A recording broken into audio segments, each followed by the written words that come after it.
The thing about maker videos, and don't get me wrong, I love them. I watch a ton of them. But a lot of them, maybe even most of them, tend to miss out something that is a huge part of my making process. And I think it's because there's sort of a formula to how videos like this are made. I mean, it makes sense. Not just feed the algorithm, which is obviously part of it, but the formula is satisfying.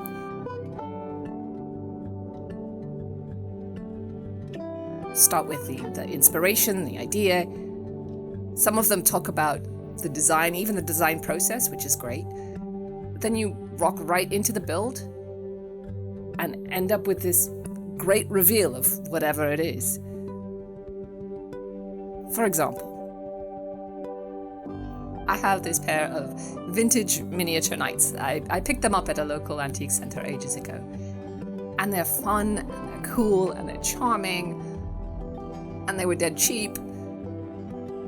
Probably because they're not in perfect condition. They're missing bits and pieces.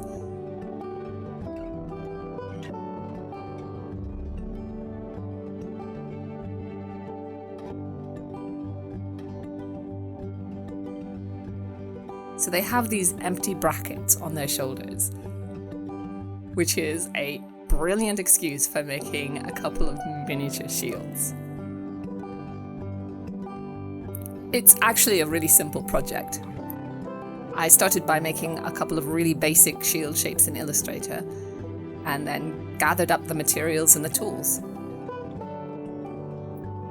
I made them out of a pretty thin sheet metal, but it still meant a lot of sawing and a huge amount of filing. And then a little bit of final smoothing and buffing so that I could go to the fun part, which is the finishing.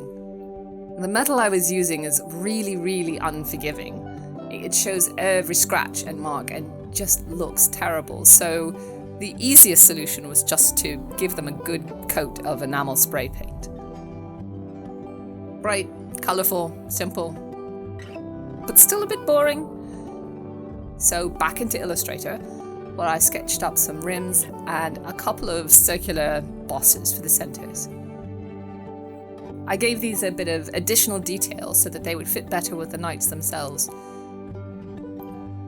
and faked a metal finish with some gilder's wax.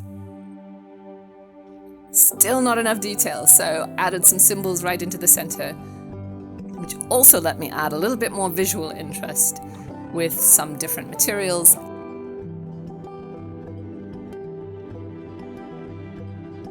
And even more surface texture. And that was it. Even waiting for glue and paint to dry, the whole build was basically done in 2 days. Even though everything I just said is absolutely true, it is not even remotely close to the whole story. Because in between the original idea and the final finish on the build was all of this. And it's all unseen. Even though pieces of this almost made it into the final design, none of it is really actually visible at all.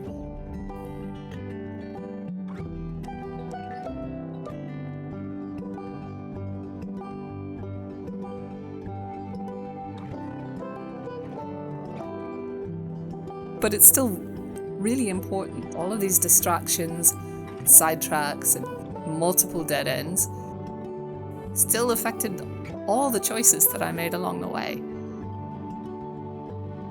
And honestly, I wouldn't have missed any of it.